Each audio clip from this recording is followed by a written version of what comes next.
The TVWAN News is proudly brought to you by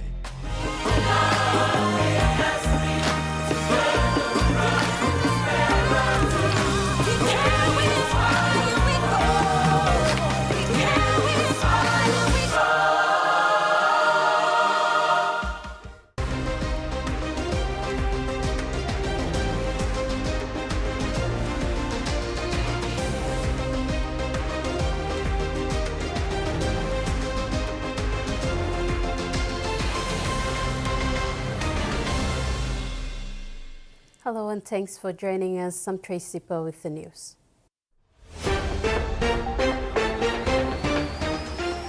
In this edition, Vagrancy Act bill passed. Manus provincial MP pushes for 2nd district, and PNG-FA ensures transparent selection.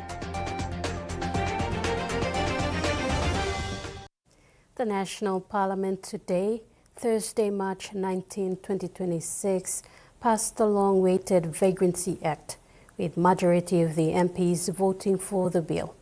The votes were 80-1. This marks a major shift in how the country addresses urban crime and public order. Vagrancy Act was proposed by NCD Governor Powers Buckle. Parliament today in solidarity voted in favor of the Vagrancy Act bill.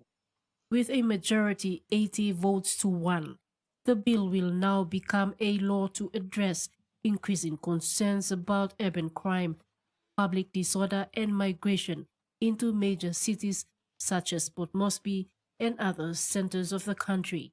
The Vagrancy Act will outline legal measures aimed at regulating activities commonly associated with vagrancy, while attempting to balance law enforcement with social support. The Vagrancy Bill was proposed by NCD Governor Powers Buckle. Before the passing of the bill, the chamber was up for heavy discussions by various MPs, sharing their respective provinces' challenges and how the passing of the Vagrancy Act would support their call to uphold law and order, security and social issues. So we are taking all steps to ensure that the security and safety of our residents in the urban centers, that of corporates, that of tourists, visitors, is assured. Especially, Mr. Deputy Speaker, our capital city, we must never compromise the security of our capital city. It's important for the residents, but important for our country, important for the image of our nation, our people. We must never compromise. So we are doing all steps that taking all actions that we can to support our regular police, to support the Minister for Police and the Commissioner for Police, and to make sure that there is high level of security and we can move towards an environment where it's peaceful for our people. And I want to really full support behind this proposed law. It's a turn in the right direction. Emino Rausim, all people who said cause him problem the city. Staplo Rausim who said you cause him problem the city. You come to city, now you behind him law city, you behind him law country, and more importantly, all motu quaita law. Passing law motu quaita you may look him all lot of you may come staplo ground law. All Sinan is in, all is live through peacefully, now you may all come line, fight, cross, round, go come. And so I want to encourage everyone to live in the city. This law, but deal want them online, you live within the prescribed of law of country. You broke him law through this process by Golo court, not this line law, broke him law. In fact, Governor, I propose this law must be congruent to the entire spirit and the text of the criminal code. And I want to congratulate Governor Buckle, representing the biggest urban community in Papua New Guinea, for bringing in this law. It is not against everyone. It is against lawbreakers, against people who commit illegal activities. This law line must operate this law. You work in 1 time, 2 time, 3 time, 4 time, Rausi man. And big plus something you must work in. You may punish him all. And two, I think, Mr. Deputy Speaker, we should bring in more Strompler law. We should bring in laws to whip people on the streets for breaking the laws. It is no funny something. It needs strong laws. We have too much freedom, in my opinion. Plenty freedom too much. Susan Oreape, TVWAN News. The provincial member for Manus has again requested for the island province to have another district. In Parliament today, Charlie Benjamin brought the agenda to the floor, asking if Manus province will be considered by the Electoral Boundaries Commission. He articulated why the province needed this, and this included the size of its land and sea mass. Other arguments included the government funding to its sole open electorate and the office of the provincial member. Prime Minister James Marape said Manus' case will be considered in 2027 when the Electoral Boundaries Commission meets. The EBC meets every 10 years as its key index for considering electoral boundaries in the base on population census. 6,000 square kilometers of Solwara, making us one of the biggest provinces in the country. To play eligible me, one day stop Namel, Blomanus, now the Cipics. Na narapa awa bubulu is even close to Los Cipic. Question blame also mina Prime Minister, yumi lukluk na yumi purke Manus go to bla. Thank you. I feel Manus is qualified. Some electorate still remains big. And in the new EBC that is constituted, Manus would be given fair considerations through the due process because of land size and even population approaching possible 100,000 is overqualified for a split. But we will certainly consider this. If this government comes back in office in 2027 after the elections, then obviously we would constitute an EBC. The illegal guns that are surrendered during the gun amnesty period will be stored for destruction, says Police Commissioner Sir John Pundari. Sir John was responding to a question raised by Western Highlands Governor Wairapa, questioning the usage of these guns when surrendered to the police. During question time in Parliament today, Western Highlands Governor Wairapa questioned the Minister for Police, Sir John Pundari, to clearly state what the police will do with the guns that have been obtained from the gun amnesty campaign. Not to all this like gun, you mix him back. You may destroy him, or you call a police department, or call one him up. You may must have a, because this law firearm military issued firearms. Now no this firearm call handball man, so you may need to have a lot too. Thank you. In response, Sir John said the guns gathered from the gun amnesty period will not be used again. They will be stored and destroyed. The period, I am sure that the Commissioner of Police, Emma Salim Operational Order, go finish long. Provincial police commanders right throughout the country, to whom all the illegal guns will have to be surrendered to and stored away for destruction. When something surrendered, by belong Amina, police again long use him even if they are military issued firearms or police issued firearms. Sir John further explained that a review of laws relating to the usage of guns is underway to hold those who buy guns accountable, because the current law doesn't cover this area. Illegal guns now.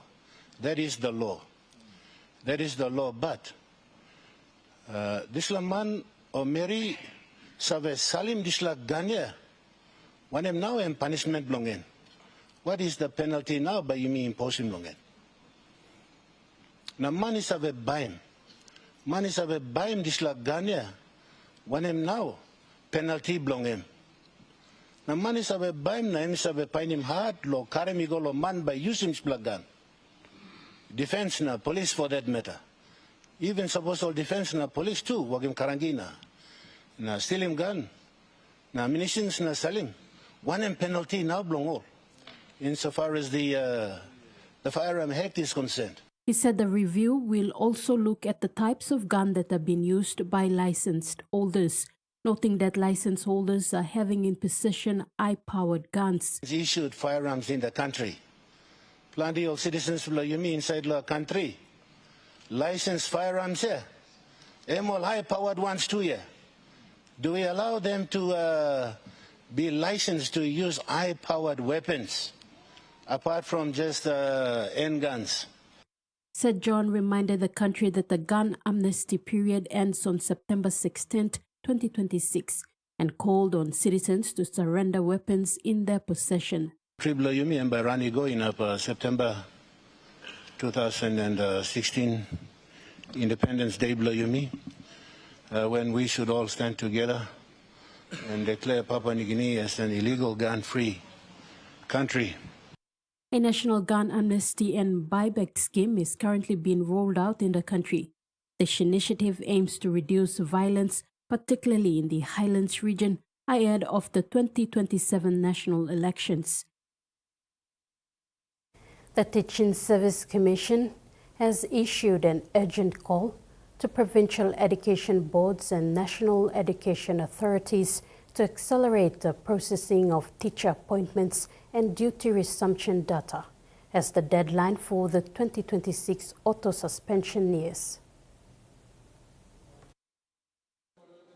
The auto-suspension mechanism, a system-automated process, removes teachers from government payroll if the administrative records and resumption of duty summary sheets, RODs, are not completed and entered into the ALESCO payroll system. Current internal reports show that several provinces have yet to fully input the necessary data for the 2026 academic year. Acting TSC Commissioner Maini Ugaya expressed concern that despite the decentralization of payroll functions in recent years, there has been little improvement in processing efficiency. He emphasized that delays pose a risk to teaching continuity and teacher welfare. He therefore reiterated the key directives to all provinces. He stressed that current teachers must be prioritized in appointments, whether at the existing levels or for promotional positions.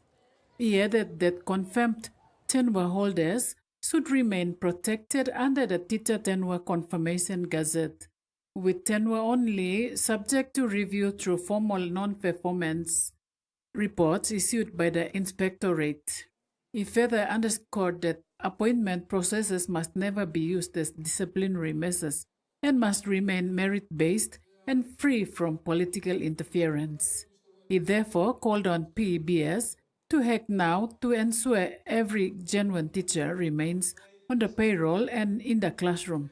TSC is now urging teachers who have not received confirmation of the 2026 appointments or whose RODS forms have not yet been processed to immediately contact the provincial TSC offices to avoid disruption to their pay and service. Joanna Pillet, TVWAN News.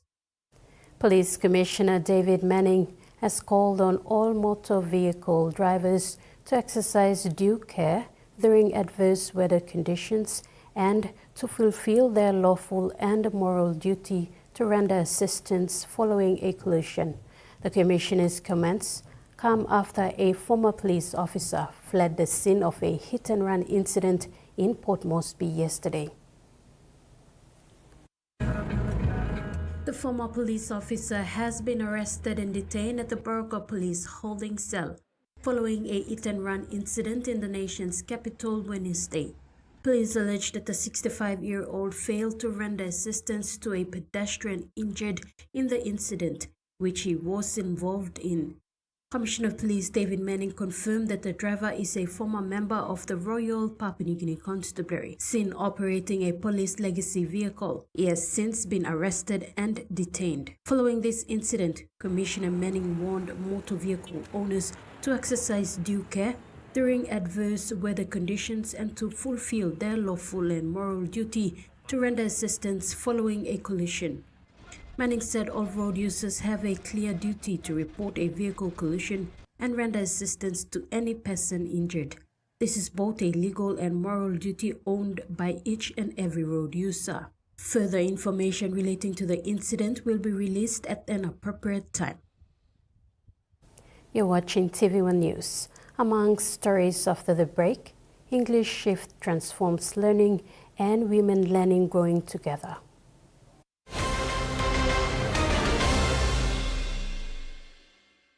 For too long, banking has felt out of reach for many. But now, PSP's One-Took Wallet is here to change that. Send and receive money, pay bills, and top up. It's your money, wherever, whenever.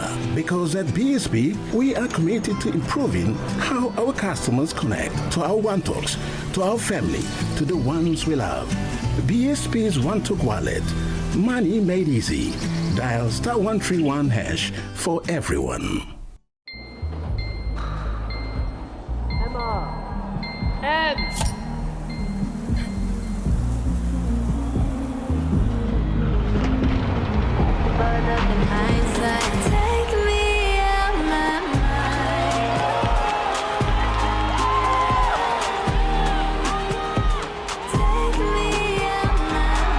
When you're all in, anything can happen. Grab a Coca-Cola and enjoy the moment.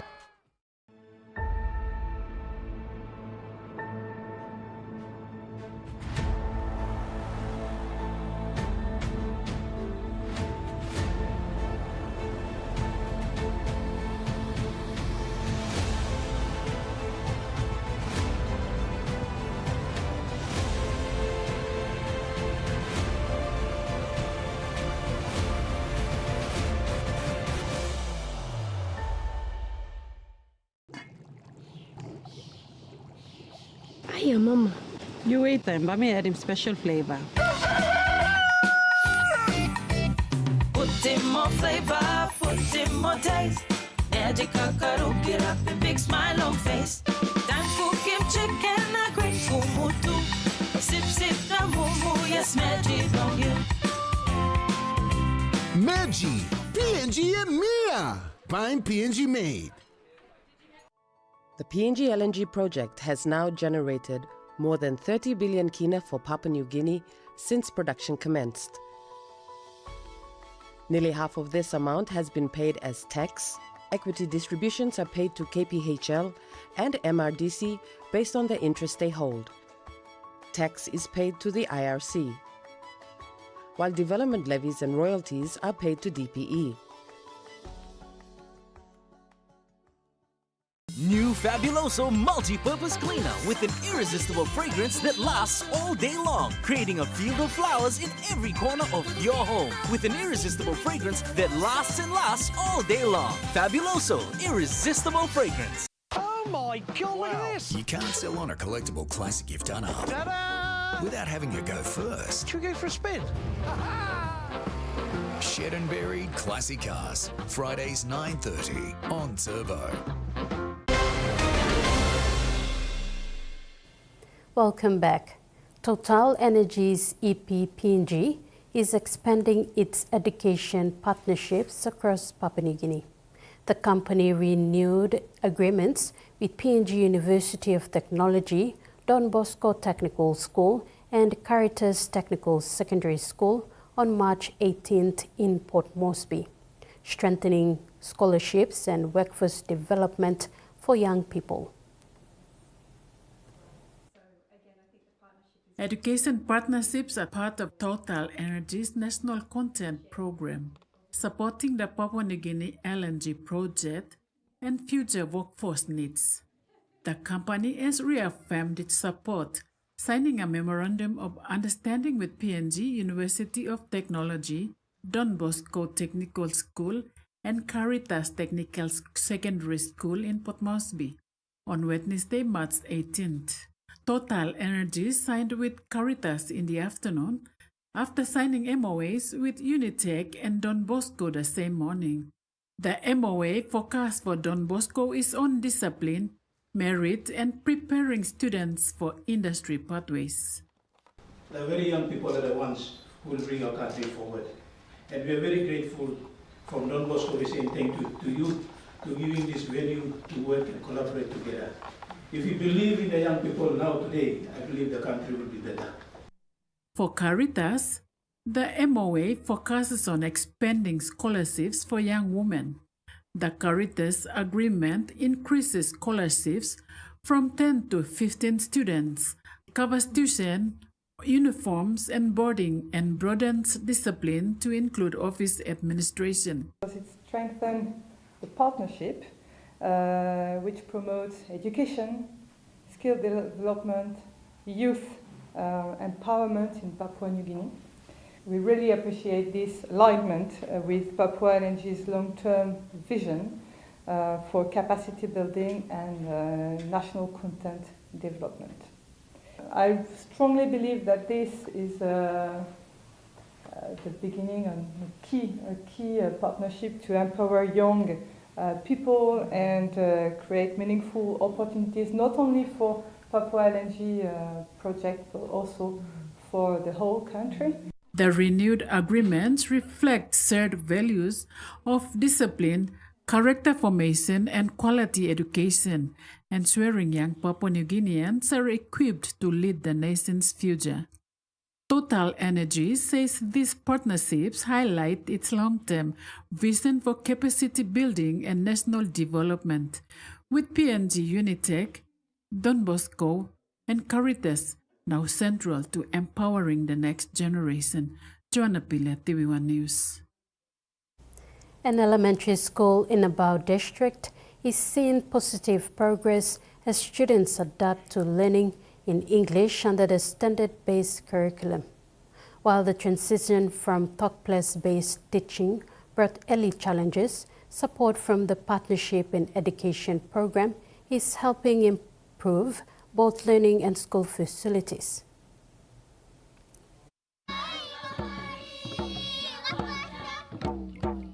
Egala Auna Elementary School began as a talk-plus-based learning environment where children were taught in the Kiakalo language from preschool.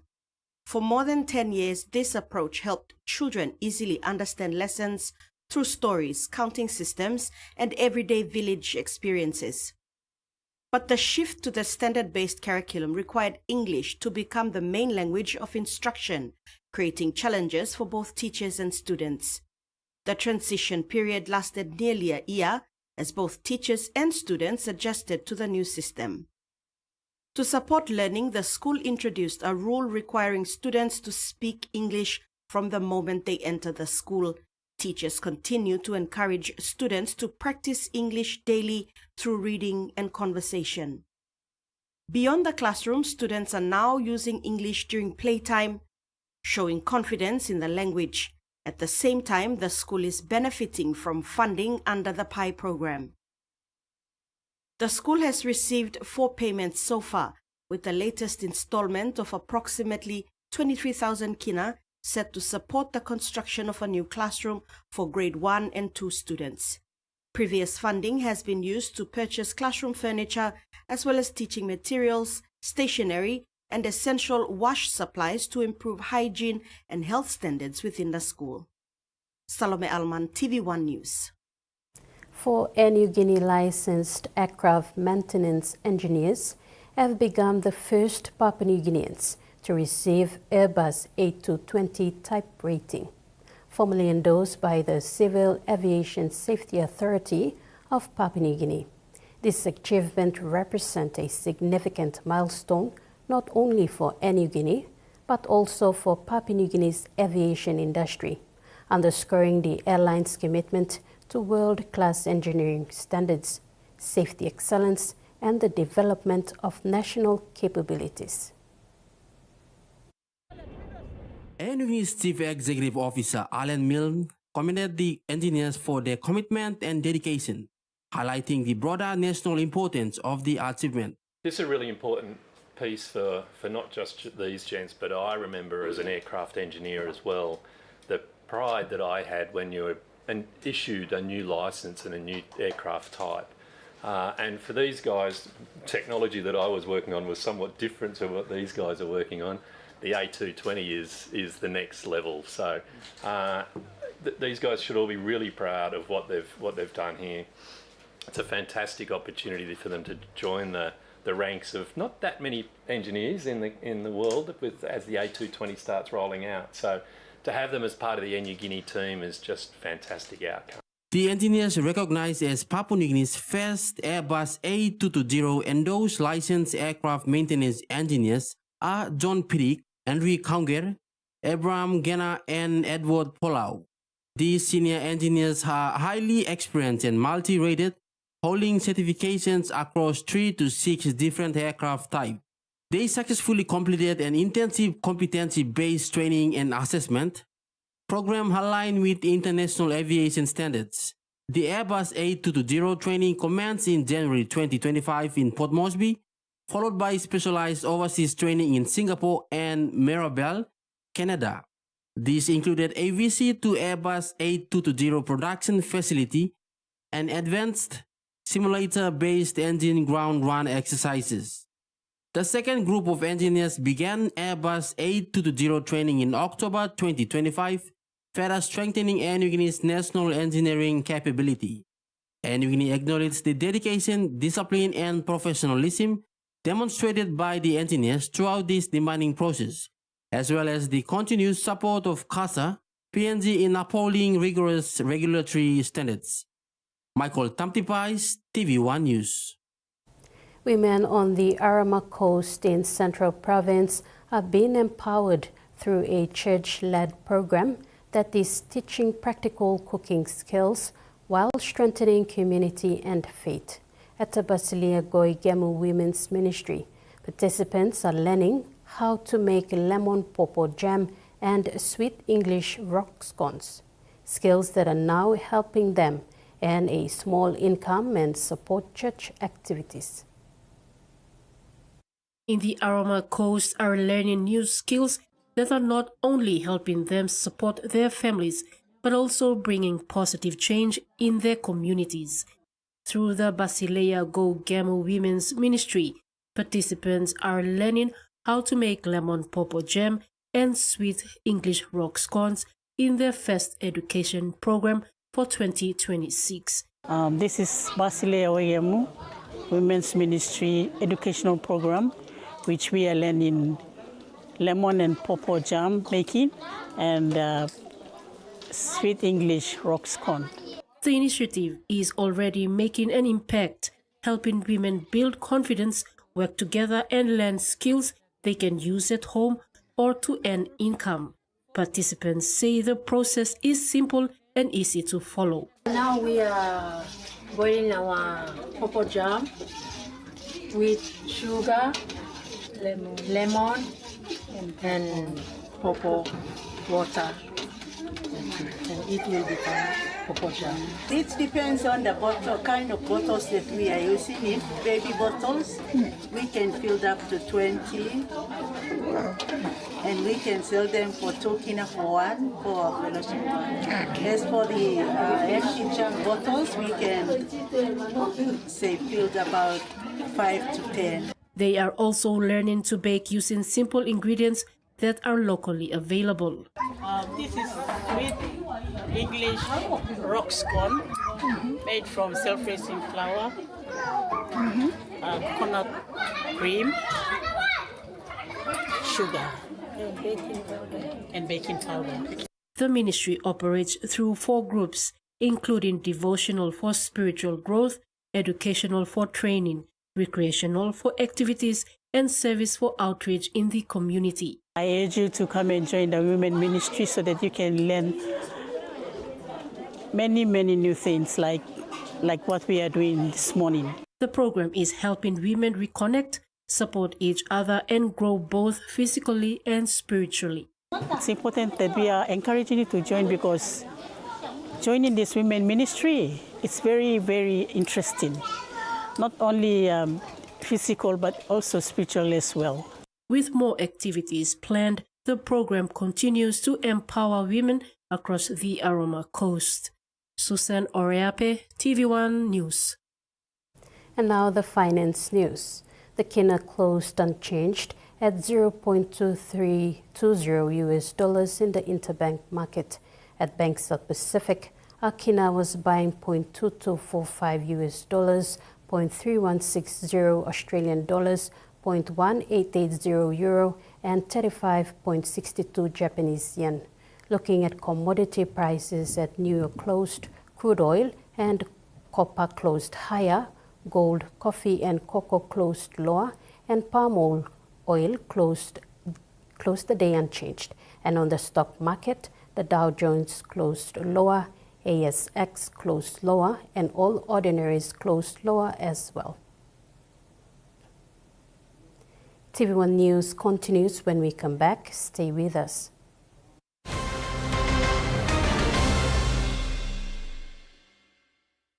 Banking doesn't have to be complicated. With PSP's One Talk Wallet, control your money wherever, whenever. Dial *131#, enter your PIN, select cash in or out, and generate a secure code to withdraw cash. It's the only wallet for cardless ATM withdrawals. Send and receive funds, pay for goods and bills, or withdraw cash with ease. All with PSP's One Talk Wallet. PSP's One Talk Wallet. Money made easy. Dial *131# today. The PNG LNG project has now generated more than 30 billion kina for Papua New Guinea since production commenced. Nearly half of this amount has been paid as tax. Equity distributions are paid to KPHL and MRDC based on the interest they hold. Tax is paid to the IRC, while development levies and royalties are paid to DPE.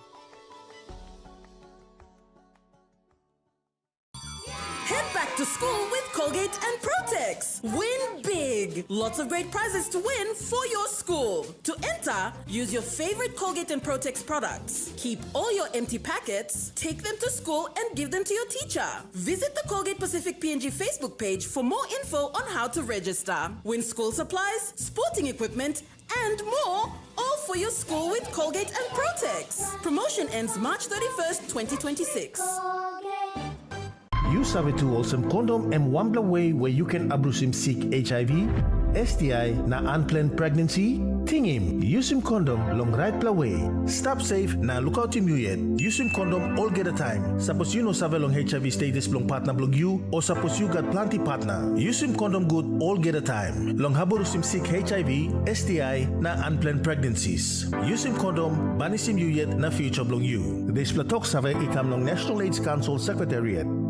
Hoy, semakin bapa sa area. Auntie, bang kagok sim.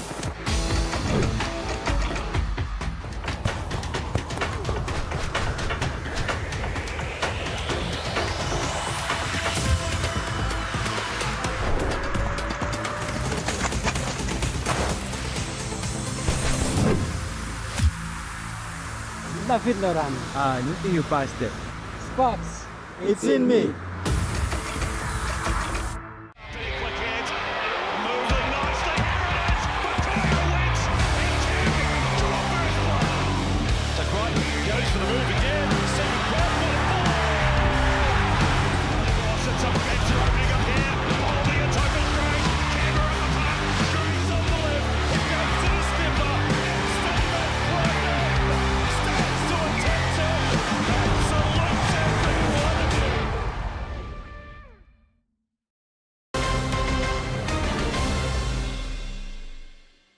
Thanks for staying with us. As Queensland braces for the arrival of Cyclone Narelle, remote communities in the east of the Northern Territory are also making preparations. The Northern Territory government is now evacuating residents to Darwin, just weeks after the Dale River and Palumpa communities were brought to the capital due to flooding. Of a remote community in the east of the Northern Territory are being evacuated to Darwin ahead of the impact of tropical cyclone Narelle. The residents of Numbulwar will be staying in a high school gym, which will be fenced off from the rest of the school, which will continue as normal.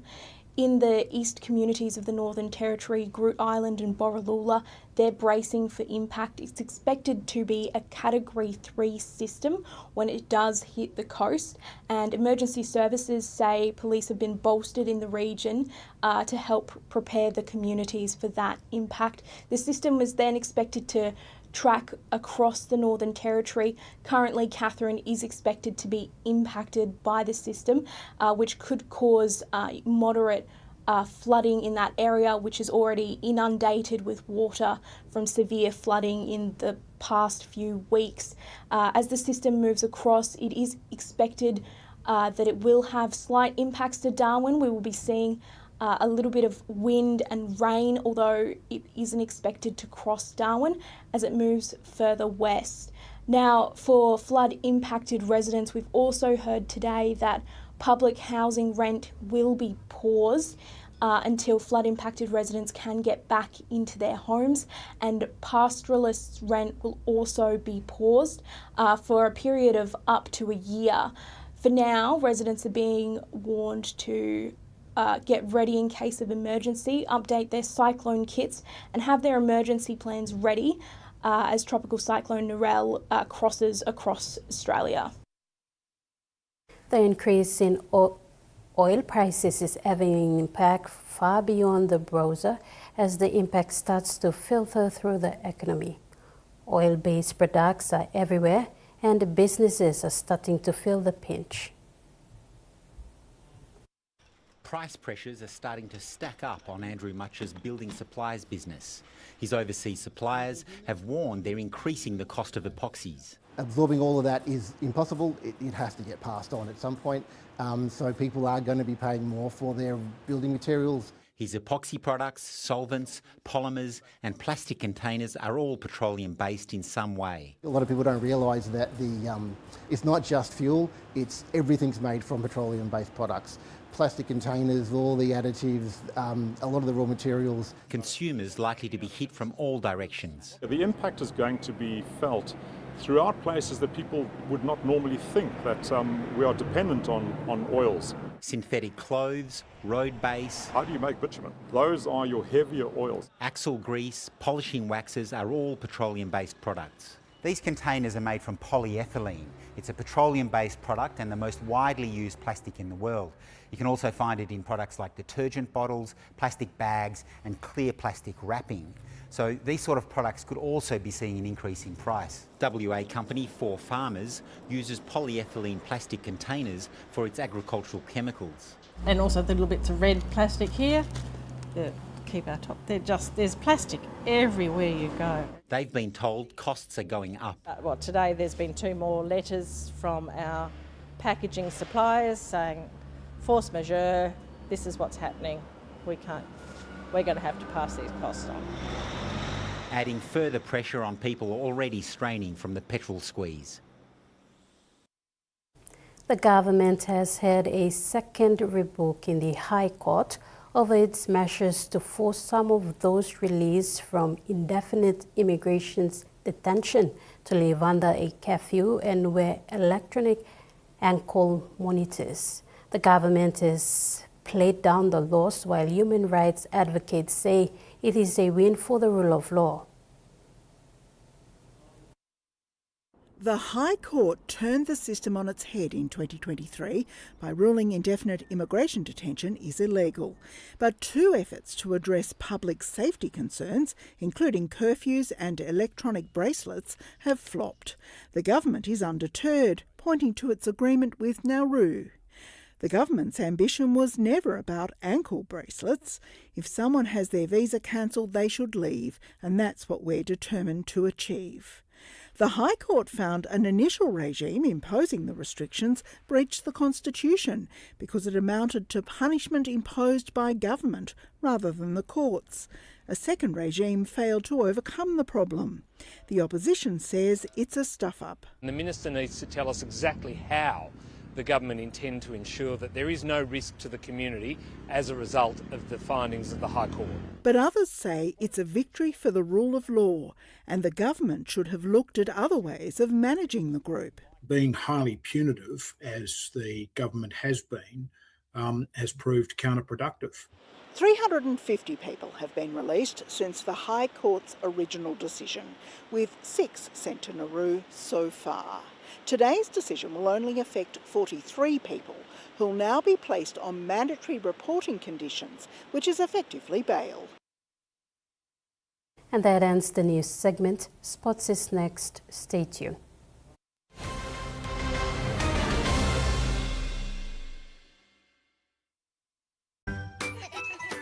Every growing child needs the best care to help them grow physically, socially, intellectually, and emotionally. That's why I choose Tender Care. It keeps skin clean and fresh and is hypoallergenically tested for gentle and safe protection. So my child can be protected for all of life's adventures. Tender Care. Boy, semakin bapa si Arya. Auntie, bangka goksim.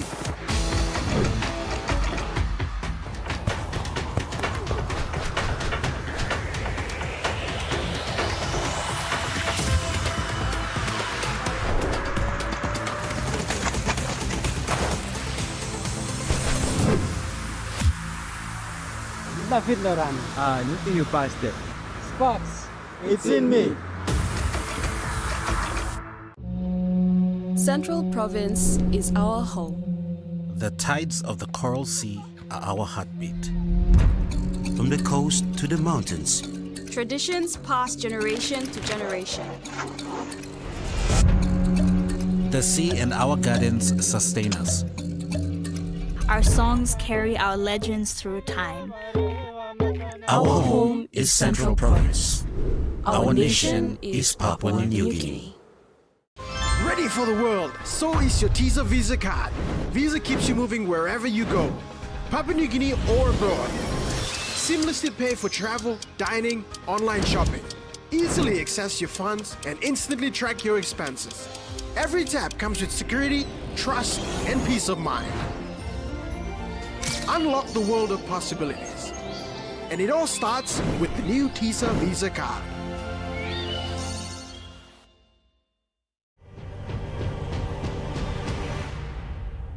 Your 2025 NRL premiers, the Brisbane Broncos.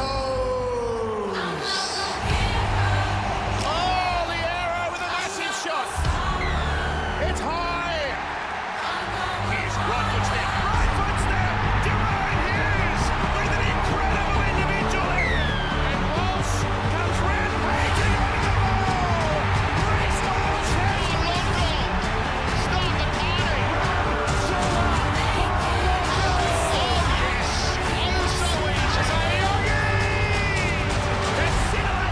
party.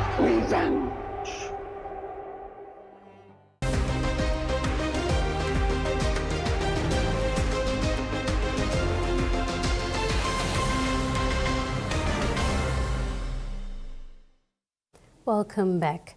The Papua New Guinea Football Association has clarified the score requirements for player eligibility and selection into Papua New Guinea's national teams. As the governing body for football in the country, PNGFA is committed to ensuring a fair, transparent and merit-based selection process for all national team call-ups. The Papua New Guinea Football Association says to be considered for selection, all football players must meet the following key criteria to make the national teams. This comes after numerous critics into selection of players making national duties. One of the key criteria outlined was active participation in competitions where players must be actively participating in recognized football competitions sanctioned by the PNGFA. This includes member association competitions across the country, including elite leagues and tournaments. PNGFA says active participation allows national team selectors to properly assess player performance, fitness and readiness for international competitions. Players are only eligible for consideration when they are consistently competing in these official competitions. PNGFA has noted that several talented players have missed selection opportunities due to the absence of a valid passport or required identification documents. These documents are mandatory for international travel and participation in official competitions sanctioned by FIFA and the Oceania Football Confederation. PNGFA urges players, parents and member associations to be responsible in ensuring these requirements are met in advance of any national team selection process. Failure to meet these requirements results in players being deemed ineligible for selection regardless of their talent or performance level. PNGFA is committed to maintaining fairness in its selection processes and encourages stakeholders to support these standards to strengthen football development in the country. Susan Oreape, TV1 Sports. The PNG Rugby Football League conducted a session with media personnel gaining valuable insights into the coverage of women's rugby league in the country. The workshop was held in Port Moresby yesterday, March 18th. About 20 participants of media personnel, which include journalists, sports commentators and interested participants, were part of the PNG RFL workshop, themed Respectful Coverage of Women's Rugby League. The workshop forms part of the PNG Rugby Football League's ongoing efforts following the recent launch of the Gender Equality Strategy. The day's session familiarized participants with Santos and Digicel ExxonMobil Cup competitions governance and how to promote both men's and women's rugby league in PNG, with more emphasis placed on the women's game. With women's rugby league picking up momentum, the PNG RFL highlighted the vital role the media played in promoting women's rugby league. It urged media personnel and sports commentators to give the women's rugby league a fair and just coverage as the 2026 Santos Cup sets in. Key presentations highlighted the PNG RFL gender equality strategy and the role of the media in supporting a balanced coverage of women's rugby league. The PNG RFL delivered key activities across the season and a walkthrough of the game day media protocols and coverage opportunities, giving participants heads up on women's rugby league coverage on the international scene, where Australian senior sports reporters engaged with the NRL, Brad Walter and Colin Edwards, who highlighted the importance of promoting women's rugby league, which has changed over time, and provided some tips for PNG journalists to follow during covering women's competition. The sessions also covered the Digicel ExxonMobil Cup competition. The tournament manager and the team provided a rundown on report compiling on game days in Port Moresby and other centers, and how reporters can access proper and factual reports to help with filing the game day stories.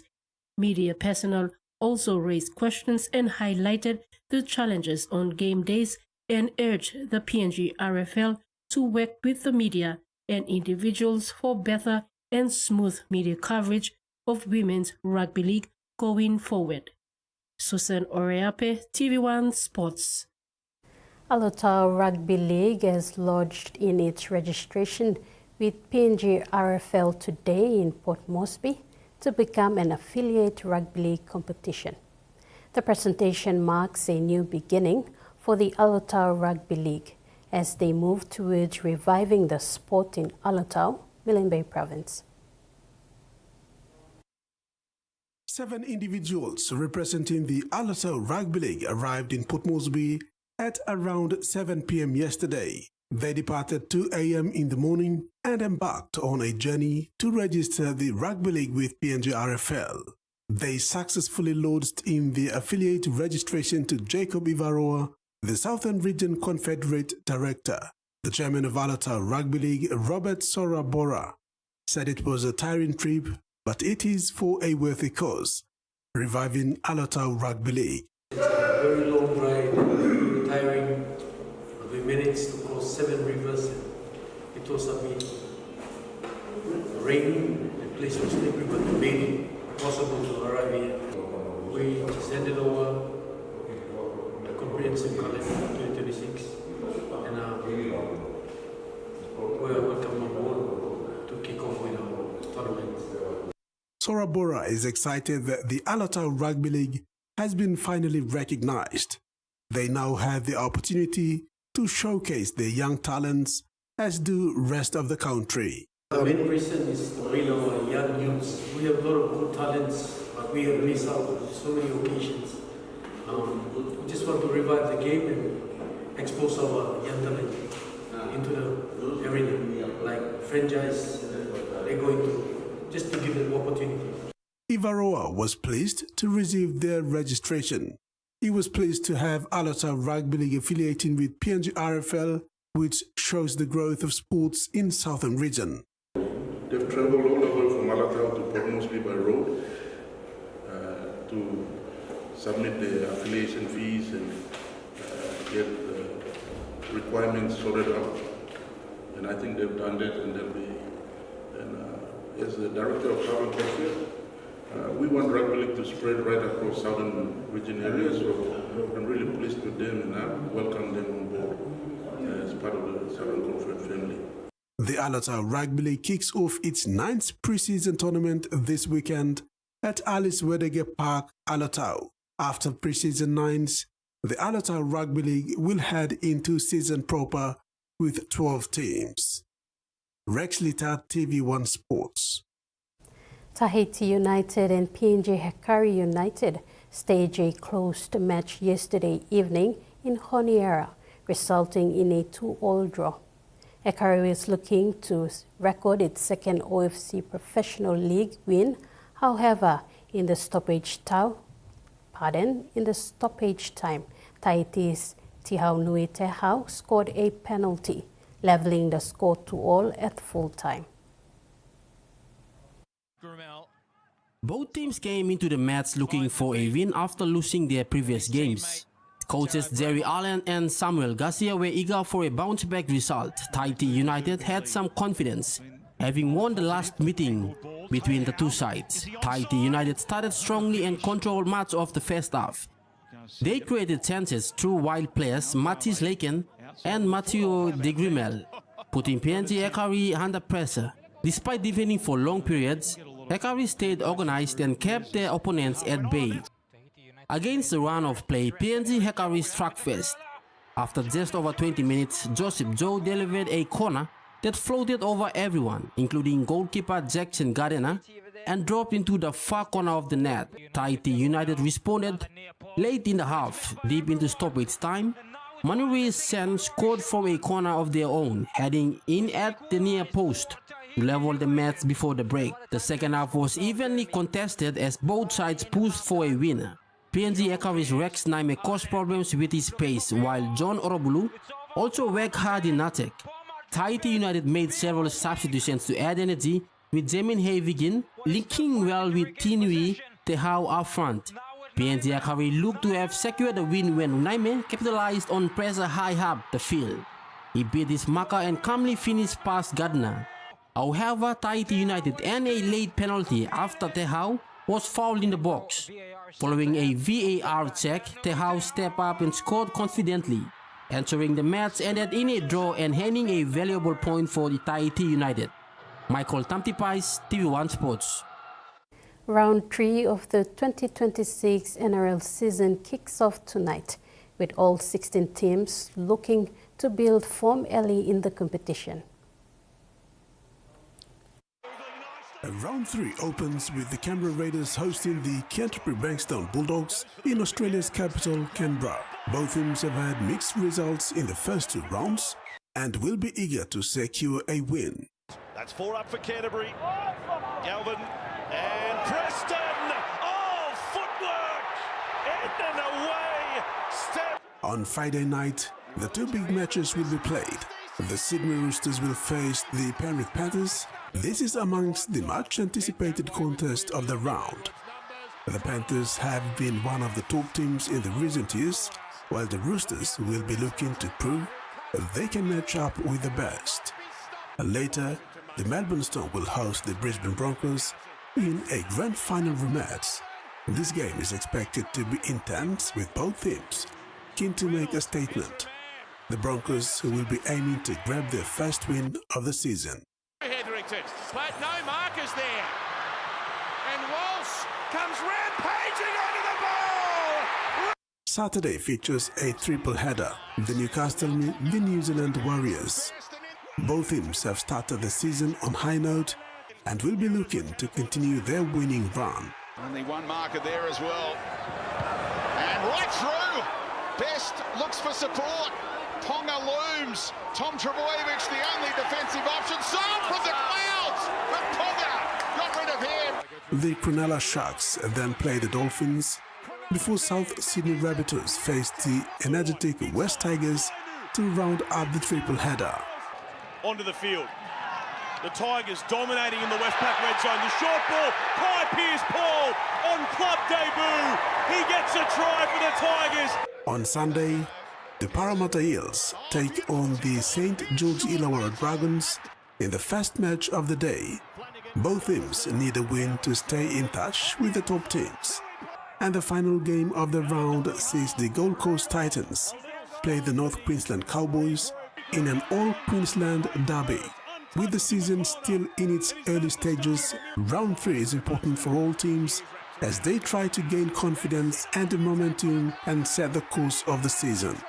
Rex Litter, TV1 Sports. This ends the sports segment, and now the weather.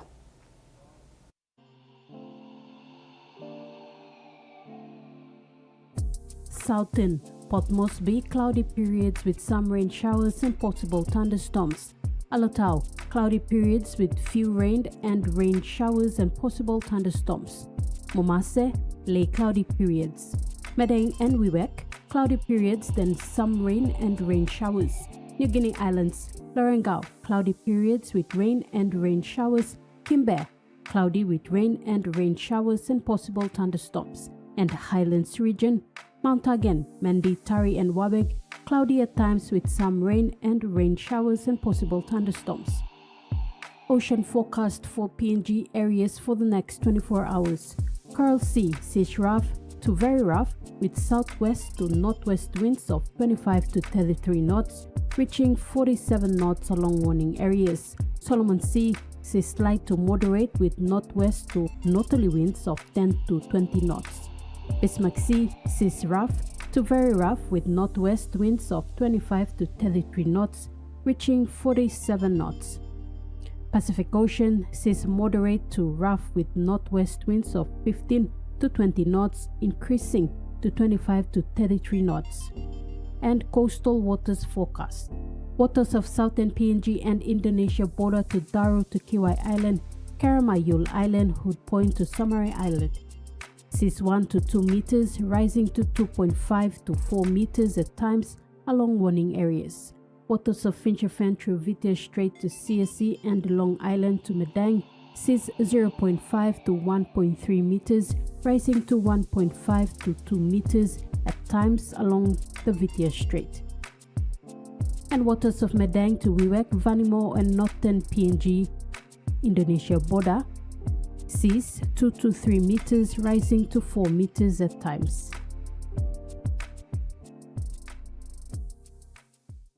And that wraps up the news tonight. Pleasant viewing. Good night.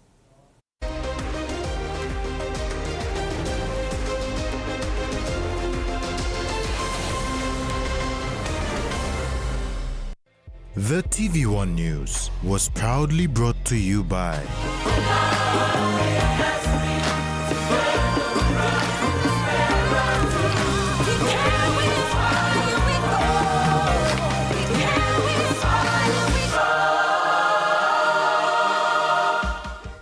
Boy, semakin tak pas ya Arya. Auntie, bangga